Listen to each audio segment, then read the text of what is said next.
आज विदेश मामलों की सलाहकार समिति की बैठक में ऑपरेशन सिंदूर पर होगी चर्चा। विदेश मंत्री एस जयशंकर देंगे जानकारी। समिति में लोकसभा राज्यसभा के 11 सदस्य होंगे शामिल। प्रधानमंत्री नरेंद्र मोदी आज से गुजरात के 2 दिन के दौरे पर रहेंगे। 950 करोड़ की परियोजनाओं की सौगात देंगे। दाहोद में रैली को संबोधित भी करेंगे। प्रधानमंत्री मोदी की मध्य प्रदेश यात्रा 31 मई को भोपाल पहुंचेंगे। प्रधानमंत्री मोदी अहिल्याबाई होलकर की 300वीं जयंती के कार्यक्रम में होंगे शामिल। कार्यक्रम में लगभग 2 लाख महिलाओं के आने की उम्मीद। गृहमंत्री अमित शाह का 3 दिवसीय महाराष्ट्र का दौरा। गृहमंत्री अमित शाह कई कार्यक्रमों में हिस्सा लेंगे। योजनाओं की रखेंगे आधारशिला। तेज प्रताप को पार्टी से निकाला गया। तेज प्रताप को 6 साल के लिए पार्टी से किया गया निष्कासित। लालू यादव ने पोस्ट कर दी जानकारी। लिखा, तेज प्रताप की पार्टी में भूमिका नहीं। जासूस ज्योति को लेकर एक और बड़ा खुलासा। पाकिस्तान की इमेज बेहतर करने में लगी थी ज्योति। कई पाकिस्तानी यूट्यूबर के संपर्क में थी ज्योति। पाक में ज्योति ने जिशान हुसैन से की थी मुलाकात। जिशान के जरिए पाक एजेंसियों को जानकारी देने का शक। सीएम योगी का संत कबीर नगर दौरा। आज तामेश्वर नाथ धाम मंदिर में करेंगे दर्शन। जनसभा को भी संबोधित करने का कार्यक्रम। उत्तर प्रदेश में आकाश आनंद के हिसाब से बन रही बसपा की टीम। काम न करने वाले मंडल प्रभारियों को हटाकर नए लोगों को जिम्मेदारी। 2027 विधानसभा चुनाव देखते हुए बसपा बना रही टीम। लखनऊ से पश्चिम बंगाल में हिंदुओं को बचाने के लिए लगे पोस्टर। 27 मई को लखनऊ से शुरू होगी जन आक्रोश सनातन यात्रा। लखनऊ से पश्चिम बंगाल जाएगी यात्रा। विश्व हिंदू रक्षा परिषद निकालेगा ये यात्रा। रायबरेली का परिवहन विभाग हुआ अलर्ट। एआरटीओ प्रवर्तन मनोज सिंह ने चलाया चेकिंग अभियान। एआरटीओ प्रवर्तन मनोज सिंह देर रात सड़क पर उतरे। बिना नंबर प्लेट के डंपर और ट्रक पर होगी सख्त कार्रवाई। लखनऊ में हिंदी खबर की खबर का हुआ असर। कैफे के आड़ में चल रहे हुक्का बार में छापेमारी। ब्लैक शैडो कैफे में हुक्का बार पर पुलिस की रेड। पुलिस ने एक किशोर समेत 12 लोगों को पकड़ा। संचालक राधे लाल की तलाश में पुलिस दे रही दबिश। मौके से 3 हुक्का, चिल्लम, पाइप और फ्लेवर तंबाकू बरामद। लखनऊ में अवैध मीट दुकानों के खिलाफ सख्त कार्रवाई। महापौर सुषमा खरगवाल ने बुलडोजर चलवाया। गंदगी फैलाने और खुले में मांस बेचने पर काटा चालान।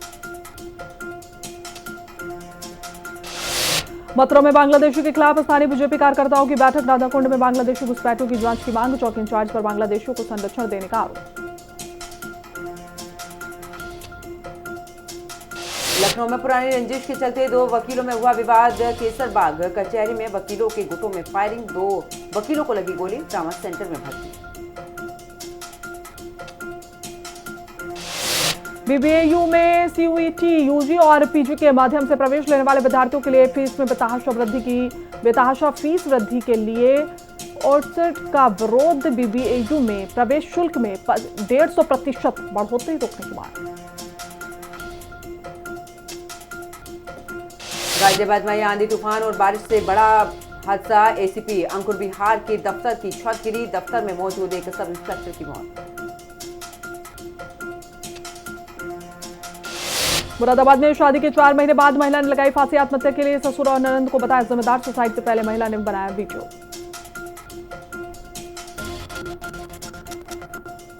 नोएडा पुलिस की चेकिंग के दौरान 2 शातिर स्नैचरों से हुई मुठभेड़। मुठभेड़ के दौरान एक स्नैचर घायल, एक मौके से गिरफ्तार। कब्जे से अवैध तमंचा, लूटा हुआ फोन और घटना में इस्तेमाल बाइक बरामद। लखनऊ के माल कस्बे में लकड़ी को लेकर 2 पक्षों में जमकर मारपीट। डंडे, रॉड और सरिया लेकर पहुंचे हमलावर। 2 लोग गंभीर रूप से घायल। पुलिस ने दोनों पक्षों को शिकायत पर मुकदमा दर्ज किया।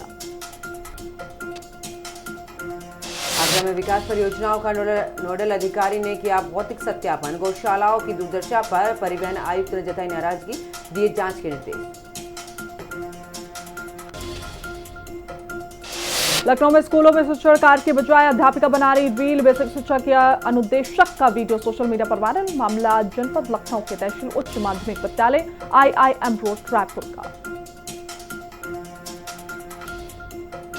मेरठ में अंतर जनपदीय गिरोह के शातिर बदमाश के साथ में पुलिस मुठभेड़। मुठभेड़ के दौरान बदमाश के पैर में गोली लगी। आरोपी मॉर्निंग वॉक पर जाती महिलाओं को बनाता था शिकार। मुरादाबाद में पुलिस द्वारा बदमाशों के चंगुल से छुड़ाए गए 6 लोगों का मामला। सोना तस्करी गैंग से जुड़े थे सभी लोग। 4 लोगों के पेट में पाया गया सोना। 2 लोगों के पेट से 150 ग्राम से ज्यादा सोना निकाला गया। अयोध्या में ट्यूबवेल पर सो रहे किसान की निर्मम हत्या। किसान अपने ट्यूबवेल की रखवाली करने के लिए आया था। मृतक रिटायर्ड अमीन कर्मराज यादव के बेटे ने अपने चचेरे भाभी भाई पर लगाया हत्या का आरोप। रायबरेली में गंगा स्नान करने आए 4 लोग गंगा नदी में डूबने का मामला। मुख्यमंत्री योगी आदित्यनाथ ने लिया संज्ञान। जिला प्रशासन को हर संभव मदद का दिया आदेश। अलीगढ़ में टप्पल थाना क्षेत्र के बाजोता गांव में युवक की संदिग्ध परिस्थितियों में मौत। युवक के गले और गुप्तांगों पर चोट के निशान। परिजनों ने पड़ोसियों पर लगाया हत्या का आरोप। अलीगढ़ में गौ मांस तस्करी के शक में 4 लोगों को बेरहमी से पीटा गया। 13 नामजद और 25 अज्ञात पर एफआईआर। मामले की जांच में जुटी पुलिस।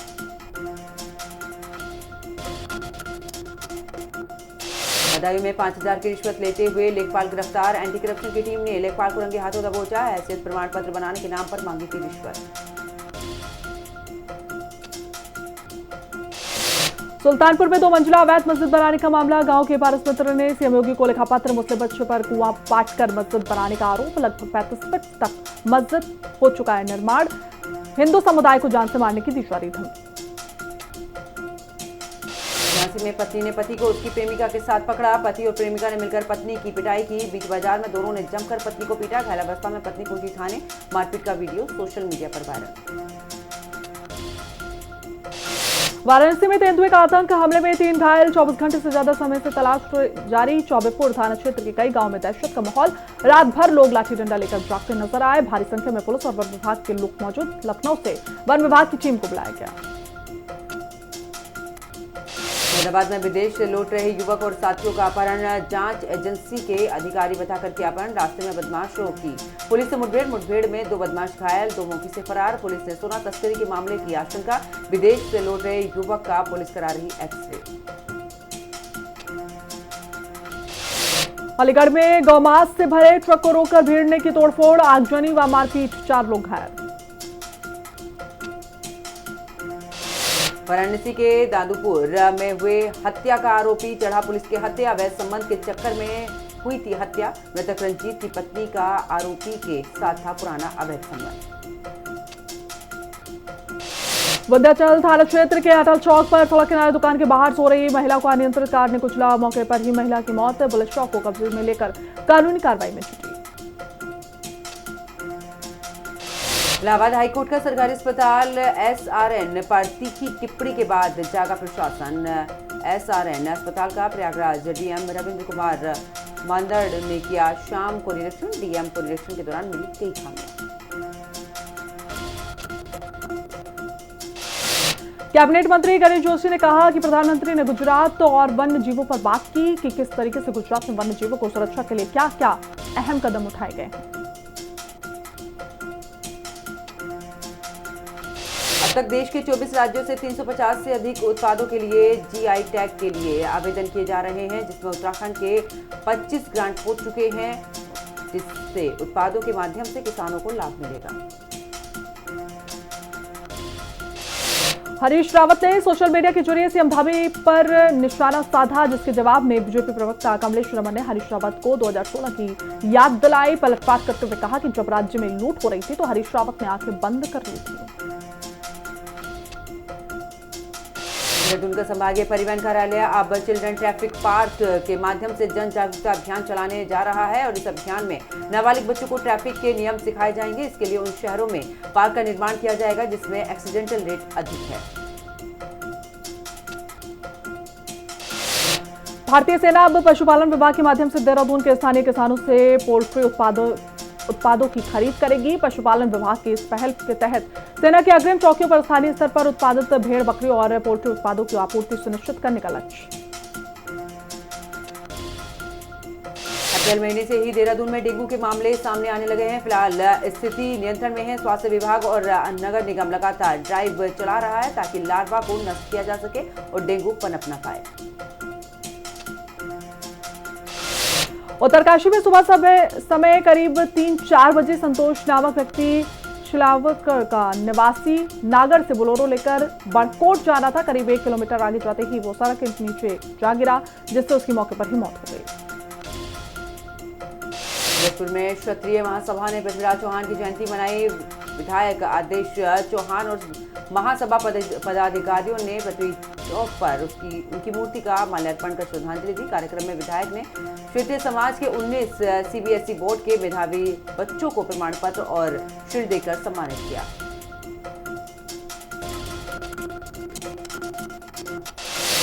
उत्तराखंड में अन्य राज्यों से आए 2 लोगों में कोरोना संक्रमण की पुष्टि, जिसको देखते हुए स्वास्थ्य विभाग ने सतर्कता बढ़ा दी है।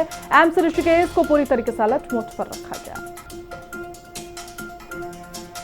14 और 15 जून को देहरादून में होने वाले कृषि मेले की तैयारी के लिए गणेश जोशी ने अधिकारियों और कुलपतियों के साथ में चर्चा की। केंद्रीय मंत्री शिवराज सिंह चौहान और मुख्यमंत्री पुष्कर सिंह धामी उद्घाटन करेंगे। हरीश रावत लगातार जुमे की नमाज और यूनिवर्सिटी का मुद्दा उठाकर बीजेपी पर आरोप लगा रहे कि उन्होंने झूठ रचा। वहीं लगातार भाजपा को लेकर कांग्रेस पर हमलावर। बीजेपी के प्रवक्ता कमलेश रमन ने कहा कि जनता ने उनको बार बार नकारा और इसलिए ये उनकी पीड़ा और दर्द। हरीश रावत ने बड़ा बयान जारी करते हुए कहा कि 2027 का चुनाव नहीं लड़ेंगे बल्कि लड़वाएंगे। इससे साफ है कि वो खुद नहीं बल्कि बेटे को 2027 में मैदान में उतारेंगे।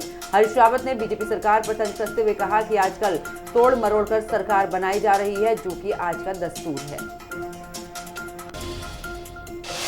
मॉनसून को देखते हुए जल्द ही एक बैठक बुलाई जाएगी, जिसमें यह देखा जाएगा कि अधिकारियों ने अब तक क्या क्या तैयारी की है। चारधाम यात्रा और भूस्खलन प्रभावित क्षेत्रों पर विशेष ध्यान रखा जाएगा। पहले ही मशीनों को लगाया जाए ताकि कहीं भी अगर आपदा आती तो बारिश के दौरान उस स्थान से मलबा हटाने का काम जल्द ही शुरू किया जा सके। अचानक मौसम ने पलटी ली। लक्सर क्षेत्र में सवेरे से ही झमाझम बारिश हो रही है, जिससे लोगों को भीषण गर्मी से राहत मिली है। बारिश होने से किसानों को करोड़ों का फायदा होगा। अब धान की फसल को भी तैयारी होगी। डॉक्टर बीएस रावत ने नालूपानी बस हादसे के घायल श्रद्धालुओं का स्वास्थ्य परीक्षण किया। सभी स्वस्थ बताए गए और उन्हें डिस्चार्ज भी किया जा रहा है। अस्पताल में सुविधाओं की प्रशंसा भी हुई। देहरादून में अल्पसंख्यकों की छात्रवृत्ति योजना में गड़बड़ी। 2021 से 2023 की छात्रवृत्ति आवंटन में संदेह। धामी सरकार ने दिए जांच के आदेश। पोर्टल विश्लेषण में संदिग्ध मिले 90 से ज्यादा संस्था। शासन ने जिलाधिकारियों को सौंपी जांच। 1 महीने के अंदर जांच रिपोर्ट देने के आदेश। देहरादून में मानसून के आने से पहले आपदा प्रबंध विभाग तैयार। कैबिनेट मंत्री सतपाल महाराज ने की बैठक। आपदा से निपटने की तैयारी पर चर्चा। जेसीबी मशीनों की तैनाती होगी। सतपाल महाराज का बयान। देहरादून में मानसून सीजन को लेकर आपदा प्रबंधन तैयार। पीडब्ल्यूडी विभाग ने कसी कमर। भूस्खलन वाली जगह को चिन्हित किया गया। कहां पर मशीनें लगानी है, इसको लेकर भी निर्णय लिया गया। देहरादून में कोविड को लेकर अलर्ट जारी। उत्तराखंड में भी 2 कोविड के मामले आए सामने। देश भर में कुल 277 कोविड के मामले सामने। स्वास्थ्य विभाग के महानिदेशक ने सीएमओ को किया निर्देशित। अस्पतालों को अलर्ट मोड पर रखा गया। रामनगर में जिलाधिकारी ने लगाया जनता दरबार। जिलाधिकारी ने सुनी समस्याएं, मौके पर निस्तारण किया। नदारदर रहने वाले अधिकारियों के खिलाफ होगा एक्शन। चंपावत में पहलगाम हमले में मारे गए नागरिकों को श्रद्धांजलि। महिला मोर्चा ने निकाला कैंडल मार्च। देहरादून में मेधावी छात्रा हिमाद्री महारा सम्मानित। कैबिनेट मंत्री गणेश जोशी ने सम्मानित किया और 12वीं की परीक्षा में 92.2% अंक हासिल किए। रुद्रपुर में साहिल ने उत्तराखंड का नाम किया रोशन। 30 साल की उम्र में बने यूएन के IIMSAM के राजदूत। 27 साल की उम्र में बने थे पीएम के सलाहकार। रामनगर में कहीं विलुप्त न हो जाए हॉग-डियर। अब हॉग-डियर की गंभीरता से निगरानी। हॉग-डियर के संरक्षण की दिशा में महत्वपूर्ण कदम। हॉग-डियर की संख्या की गणना शुरू। रुद्रप्रयाग चमोली में भारी बारिश से प्रशासन अलर्ट। नंदप्रयाग में उफान पर गदेरा दुकानों में घुसा मलबा।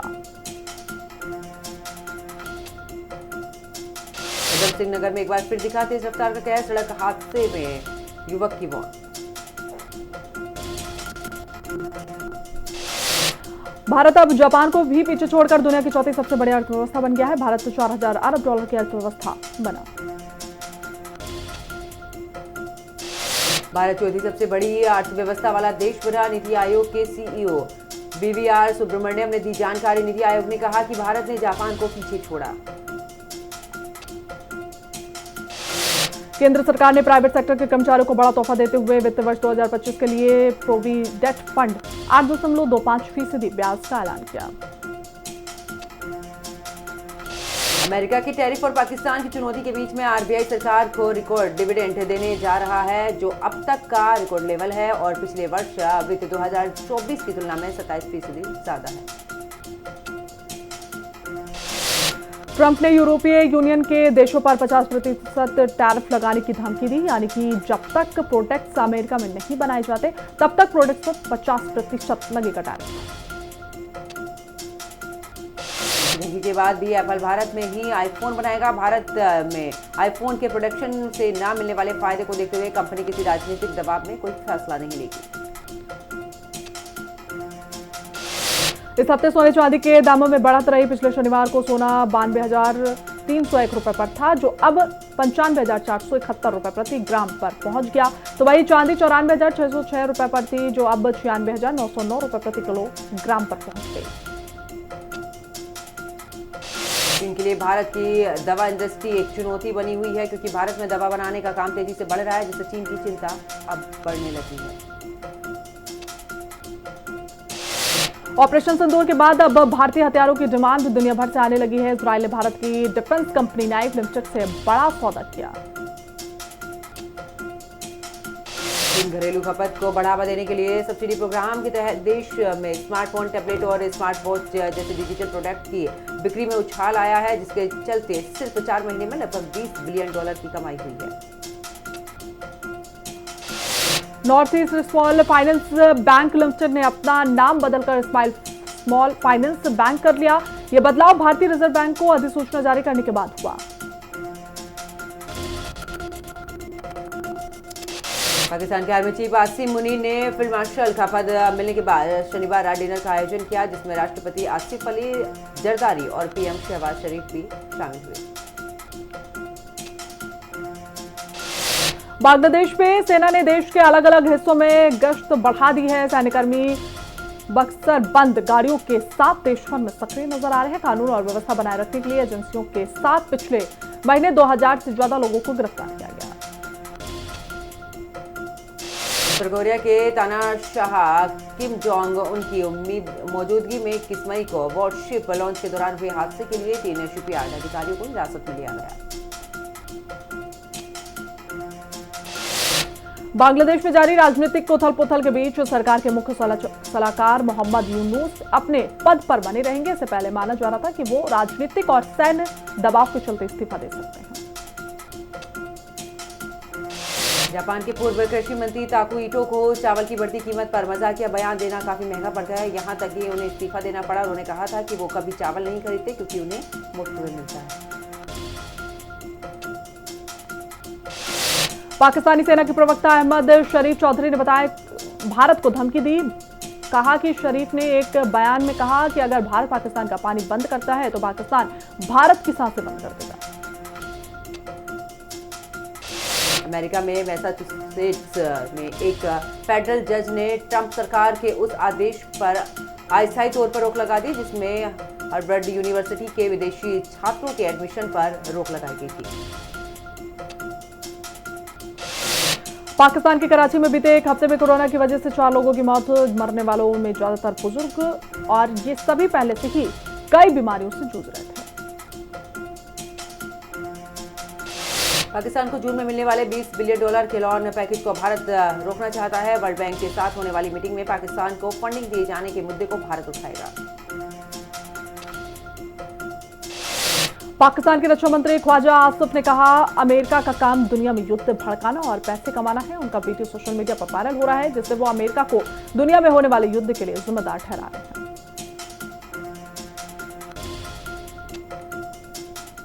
चलिए आगे बढ़ते हैं। ऑपरेशन सिंदूर की सफलता सिर्फ देश ही नहीं बल्कि पूरे विश्व ने देखी, जिसकी चारों तरफ सिर्फ और सिर्फ प्रधानमंत्री नरेंद्र मोदी और भारतीय जवानों के शौर्य और पराक्रम की जमकर सराहना हो रही है। तो वही प्रधानमंत्री नरेंद्र मोदी ने एक बार फिर से मन की बात कार्यक्रम में ऑपरेशन सिंदूर की सफलता के बारे में बताया। इस रिपोर्ट में देखिए।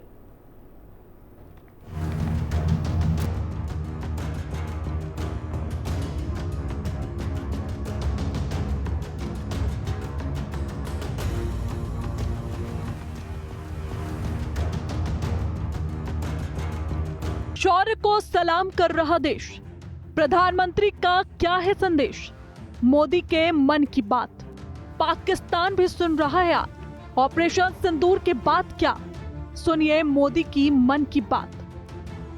6 मई की आधी रात भारत के फाइटर प्लेन तैयार थे, जैसे दुश्मनों की सांसें गिन रहे हैं। और जैसे ही ये ऑपरेशन सफल हुआ, उसके बाद से ही भारत आज तक ऑपरेशन सिंदूर की सफलता गिना रहा है।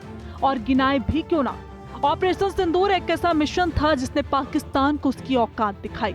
और शायद एकमात्र ही वजह कि प्रधानमंत्री नरेंद्र मोदी हर मंच से ऑपरेशन मिशन की सफलता बताते हैं और सेना की शौर्य पराक्रम की सराहना करते हैं। मन की बात की बड़ी बातें। देश आतंकवाद के खिलाफ एकजुट। ऑपरेशन सिंदूर को लेकर सेना पर गर्व। ऑपरेशन सिंदूर बदलते भारत की तस्वीर। भारत का संकल्प आतंक को खत्म करना। भारतीय आर्मी ने पाकिस्तान पर सटीक कार्रवाई की। ऑपरेशन सिंदूर ने पूरे देश में देशभक्ति का भाव किया। पूरे देश में सेना का अभिनंदन हो रहा है। भारतीय सेना ने पाक के आतंकी अड्डे तबाह किए। सेना ने अपनी कार्रवाई में उच्च तकनीक का इस्तेमाल किया। ऑपरेशन सिंदूर ने जवानों के अदम्य साहस को दिखाया। प्रधानमंत्री नरेंद्र मोदी का आज मन की बात कार्यक्रम का 122वां एपिसोड प्रसारित हुआ। इस दौरान प्रधानमंत्री मोदी ने सबसे पहले सेना के शौर्य पराक्रम की जमकर तारीफ की। साथ ही ऑपरेशन सिंदूर की सफलता के बारे में पूरे देश को बताया। आज हर भारतीय का यही संकल्प है, हमें आतंकवाद को खत्म करना ही है। साथियों, ऑपरेशन सिंदूर के दौरान हमारी सेनाओं ने जो पराक्रम दिखाया है, उसने